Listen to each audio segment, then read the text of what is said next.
আমার নাম জ্যোতিষ সিং। আমি প্রথমে ডক্টর জাকির সাহেবকে ধন্যবাদ জানাতে চাই যে তিনি আজ খুব সুন্দর আলোচনা করেছেন।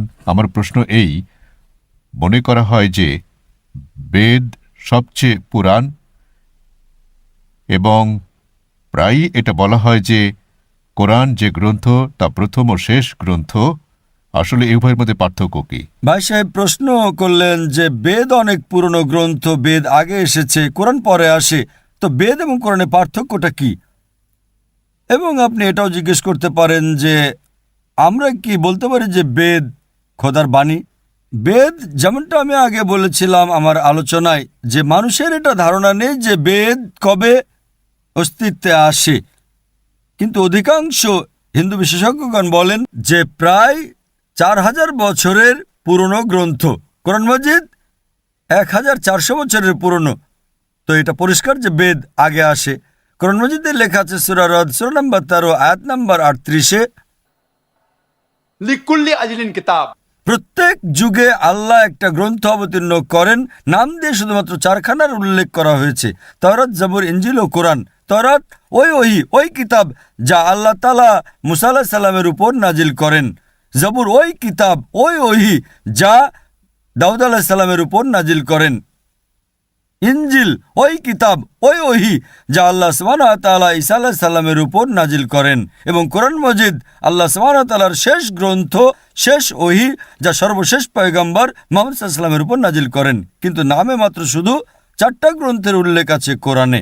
তবে কোরআনে লেখা আছে যে আল্লাহ তাআলা অনেক কিতাব নাজিল করেন, সুফে ইব্রাহিম, আরো অনেক কিতাব। তা আপনার প্রশ্ন হলো যে বেদ আর কোরআনের পার্থক্য কি? যত কিতাবই কোরআন মজিদের আগে এসেছে তা শুধু স্বীয় জাতির জন্য আসে, এবং সেই সকল বার্তা যা লেখা আছে কিতাবে, সেই কিতাবে তা সীমিত ছিল শুধু নির্দিষ্ট সময়ের জন্য।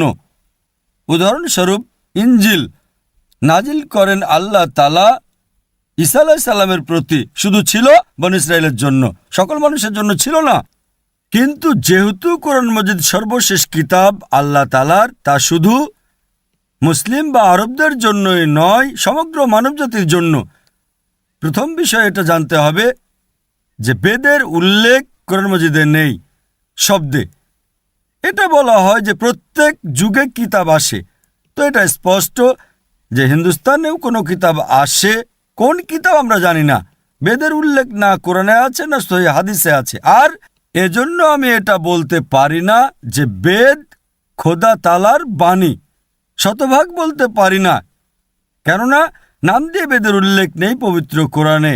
আমি এটা বলতে পারি যে হতে পারে, মেবি বেদ খোদা তাআলার বাণী, হতে পারে নাও হতে পারে, আমার জানা নেই। কিন্তু ধরেন বেদ আল্লাহর কালাম ছিল, যদি মেনেও নেই তর্কের খাতিরে If we agree for sake of argument, যে বেদ খোদার বাণী, তো শুধু তা সেই সময়ের জন্য ছিল এবং সেই লোকদের জন্য ছিল, বর্তমানের জন্য নয়।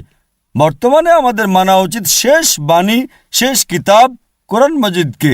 যদি মানিও যে বেদ খোদার বাণী ছিল, তো শুধু সেই সময়ের জন্যই ছিল, সেই সময়ের লোকদের জন্য ছিল।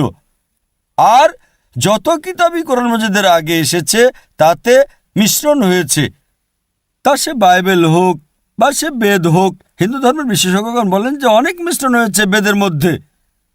বেদে অনেক বিষয় আছে যা আমি মানতে পারি না সঠিক, কত অযৌক্তিক বিষয় আছে, পরস্পর বিরোধী বিষয় আছে। তো আমি ডাক্তার হওয়ার কারণে এটা মানতে পারি না এই ভুল খোদার নামে লিখতে পারে না।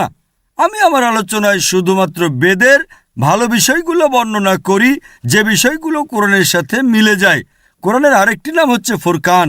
ফুরকান মানে হক এবং বাতিলের মাঝে পার্থক্যকারী কিতাব। তো যে বিষয় কোরআনের সাথে মেলে আমাদের কোনো আপত্তি নেই তা মানতে যে এই অংশ, এই ভাগ বেদের খোদার পক্ষ থেকে।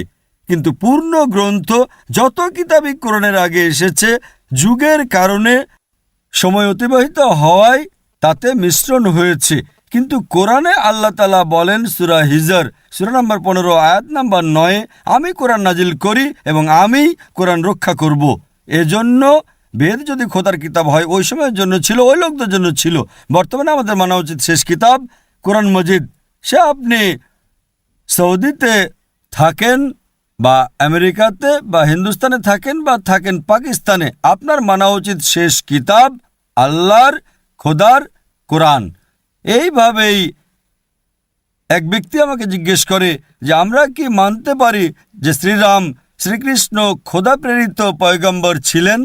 কোরআনে আছে সূরা ফাতির সূরা নম্বর 35 আয়াত নম্বর 24 যে আল্লাহ প্রত্যেক সম্প্রদায়ের কাছে একজন করে পয়গম্বর পাঠান। নামে মাত্র 25 জন পয়গম্বরের উল্লেখ আছে পবিত্র কোরআনে, শুধু 25 জন। কিন্তু আমাদের শেষ পয়গম্বর মুহাম্মদ সাল্লাল্লাহু আলাইহি ওয়াসাল্লাম বলেন যে আল্লাহ এই জমিনে 1,24,000 পয়গম্বর পাঠিয়েছেন। নামে মাত্র 25 জন উল্লেখ হয়। তো যদি কোনো ব্যক্তি আমাকে জিজ্ঞেস করে যে শ্রীরাম কি পয়গম্বর ছিলেন, হতে পারে খোদার, তো আমি এটা বলতে পারি যেহেতু তাদের নাম উল্লেখ নেই পবিত্র কোরআনে, হতেও পারে নাও হতে পারে। কতিপয় লোক বলে রাম আলাইহিস সালাম, আমি বলতে পারি না। তিনি পয়গম্বর হতেও পারেন নাও হতে পারেন, কিন্তু যদি তিনি পয়গম্বর হনও তো শুধু ওই সময়ের জন্য ছিলেন আর ওই লোকদের জন্যই ছিলেন। যত পয়গম্বরই শেষ পয়গম্বর মুহাম্মদ সাল্লাল্লাহু আলাইহি ওয়াসাল্লামের আগে এসেছেন তারা শুধু ওই লোকদের জন্য ছিলেন। বর্তমানে আমাদের মানা উচিত শেষ পয়গম্বর মুহাম্মদ সাল্লাল্লাহু আলাইহি ওয়াসাল্লামকে সমগ্র দুনিয়ার সকল মানুষের। আশা করি উত্তরটা পেয়েছেন।